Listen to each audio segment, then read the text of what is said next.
Have a good day mga besh! Ulam nga pala namin ngayon ay sardinas. So hindi lang siya basta sardinas dahil lalagyan natin siya ng gulay para mas pinasarap. Ilalagay ko pala mga besh ay ang alugbati.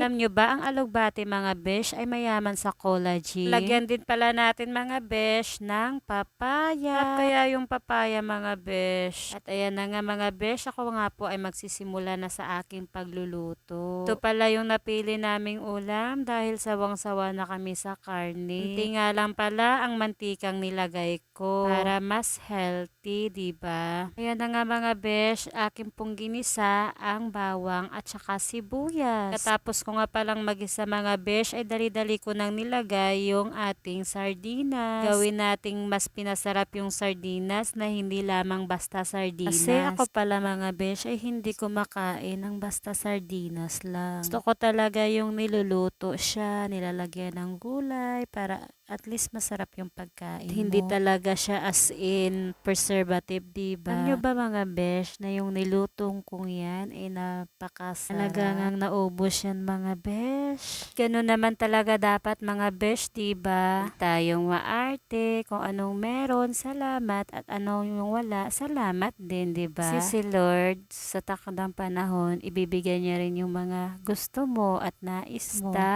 Patuloy ka lang sa pagsisikap at huwag hihinto sa iyong mga pangarap. Ayan nga mga besh, nilagyan ko ng magic sarap yung ating sardinas para naman maging mas masarap siya, diba? Hinintay ko nga palang magkulo yan mga besh, saka ko nilagay ang ating alugbati.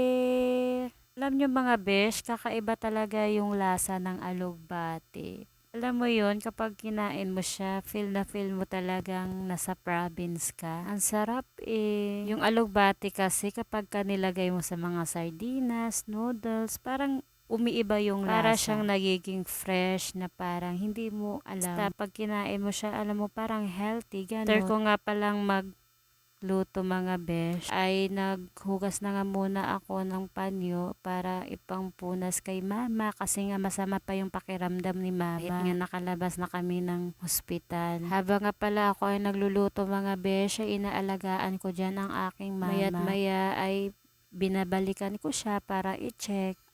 At binibipi ko rin dyan siya mga besh. Sana nga lang gumaling na si mama. Para naman, maging masigla na siya katulad ng dati. Yan palang mama ko mga besh ay pareho din yan sa akin. Palakanta, joker. Basta akala mo yan ay teenager. Ganyan nga pala si mama. Kahit mga kaklase ko noon ay talagang naaamis dyan kay mama. Kasi nga para daw teenager. Alam nyo mga besh, kapag kasama nyo mga magulang nyo, dapat spend nyo talaga yung time na maalagaan din sila. Kahit yung mga nanin nyo, ganun din kasi parents nyo din sila, diba? Kasi ako, besh, ganyan yung mga ginagawa ko. Kakasama ko yung biyanan ko, inaalagaan ko din ng mabuti. Kapag sila mama din yung kasama ko, inaalagaan ko rin sila. Kaya nga kung may mga karamdaman man, ang mga mahal nyo sa buhay, sabayan nyo din ng prayer kasi yung prayer yung mas powerful sa lahat. At ayan na nga, balikan ko yung aking niluto at ako nga ay nagsandok na ako mga besh kasi kakain na kami. At pagkatapos ko nga magsandok ay naghain na nga pala ako sa aming pagkainan. At kami po ay kakain na. Ayan nga pala si Papa, talagang higop ng sabaw. Kasi masarap nga daw eh. O diba, ginawa nating unique yung sardinas.